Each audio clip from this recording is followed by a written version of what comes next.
Hello teachers, and welcome to this video on how to create a visually engaging class environment. Why is this important?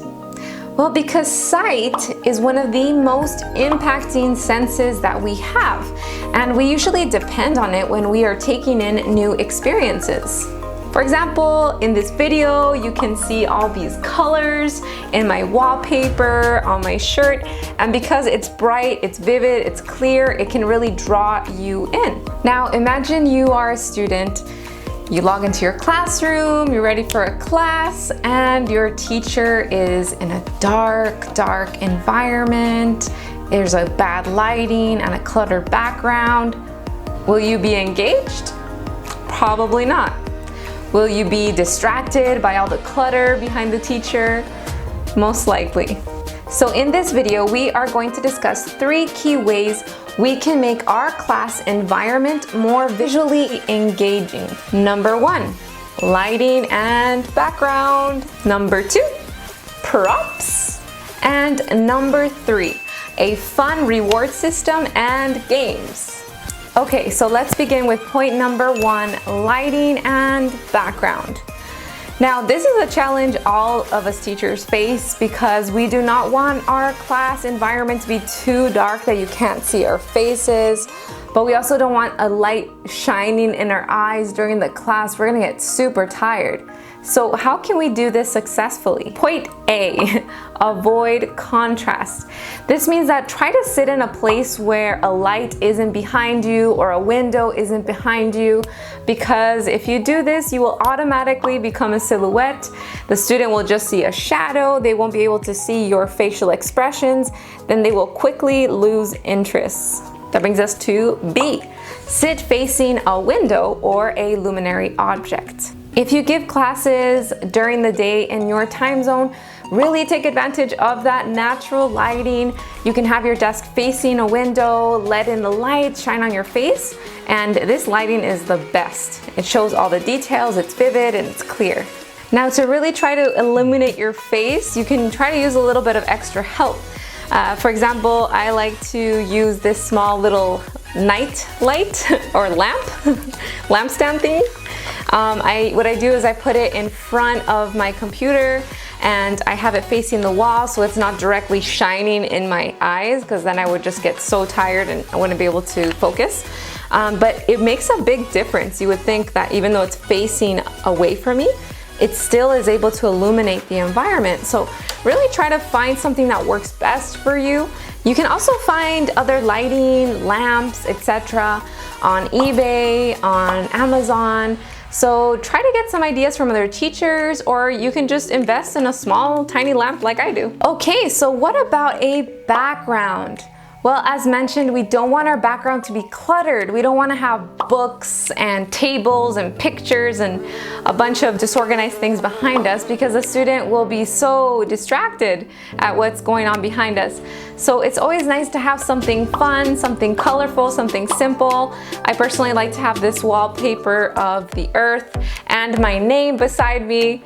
I've seen other teachers, they like to put a colorful sheet behind them and maybe even print out images of puppies, dogs, ABCs, and paste it on there onto the wall. Just make sure that it's not too distracting or disorganized. Make it fun, make it colorful, make it bright.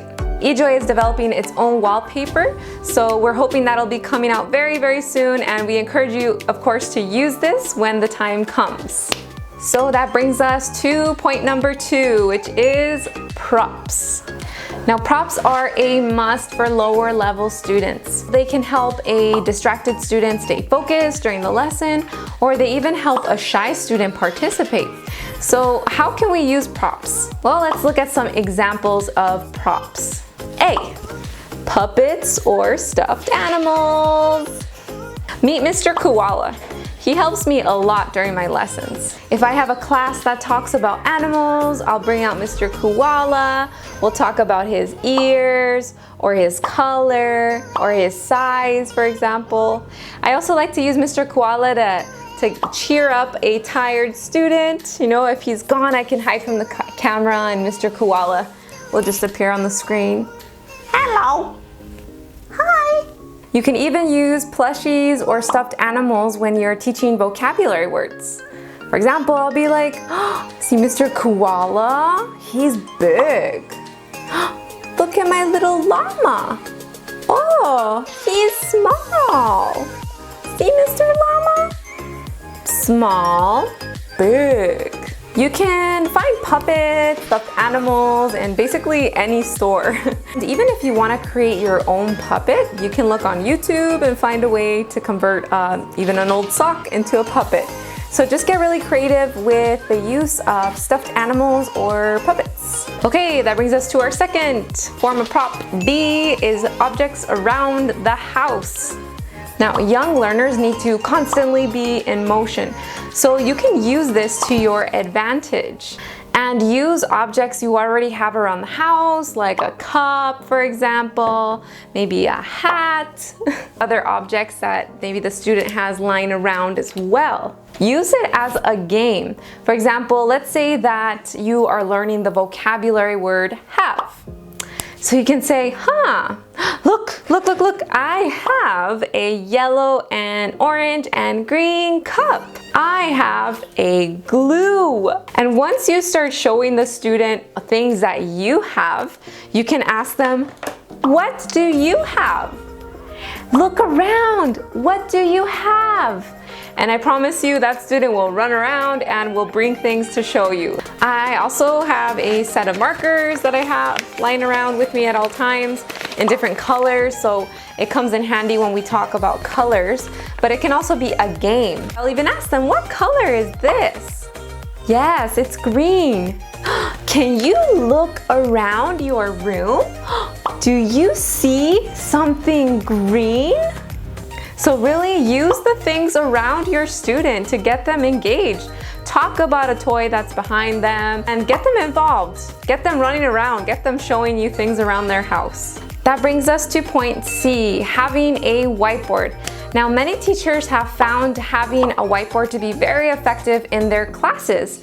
Now, I personally don't have a whiteboard, but I do have a whiteboard app on my iPad.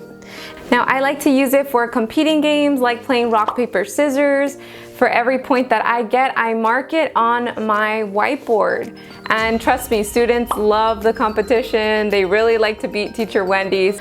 You can also use a whiteboard if you want to draw a picture maybe of an animal, and the student has to guess what animal it is before you finish. Now, don't limit yourself to a physical whiteboard. Classen actually has a whiteboard. Well, technically it's a blackboard. You can use it to create your own vocabulary explanations. For example, if the student is learning the word went, I can draw an arrow pointing to the future. And then I can draw an arrow pointing to the past. In the future, I will write go. In the past, I will write went. I also like to use the Classen Blackboard to play games like Hangman, for example. Every time they guess the letter incorrectly, I start to draw the stick man who awaits his doom. So really use these boards throughout your lessons. Take advantage of them. You can even authorize students in Classen to draw on the board, the blackboard. And I found this to be very, very helpful, especially for students that are shy, that find it really hard to express themselves. You can ask them to draw out their thoughts. Try to get comfortable with the Classen tools. It's totally worth it. So that brings us to point number 3, fun reward systems and games. So let's begin with the fun reward system. Just giving your student a thumbs up or a great job isn't enough. The student needs more compensation for the work that they put into the class. Some teachers like to give stars to their students. Other teachers like to give ice cream. But what if I told you that you could create your own creative reward system right in the Classen platform? Well, let's take a look at some ideas. Number 1 is my personal favorite, the clown game. If you reward your student using this game, I am positive you both will be laughing till the end of this lesson. The point of this reward system is for the student to pick out a nose, eyes, hair, mouth, etc. for every time they answer a question or a vocabulary word correctly. You know, I always tell the students to be nice to me, but they always give me the pig nose. And what's fun about it is that you can either use your face, the student's face, or even the parent's face. This reward system is super fun. It keeps the student motivated because they want to keep adding things to your face or to their parent's face. Another reward system I like to use is the donut shop, just as a brief example. The students must roll the dice, and depending on the number it lands on, they have to repeat a vocabulary sentence, a vocabulary word learned in the lesson, and voila, they earn a delicious donut. This of course motivates them because, I mean, who doesn't like donuts, right? Especially if you pick ones with sprinkles, with chocolate, vanilla, and so forth. Okay, so B, let's talk about games. An appealing game that I like to play is the bomb game. Well, how does it work?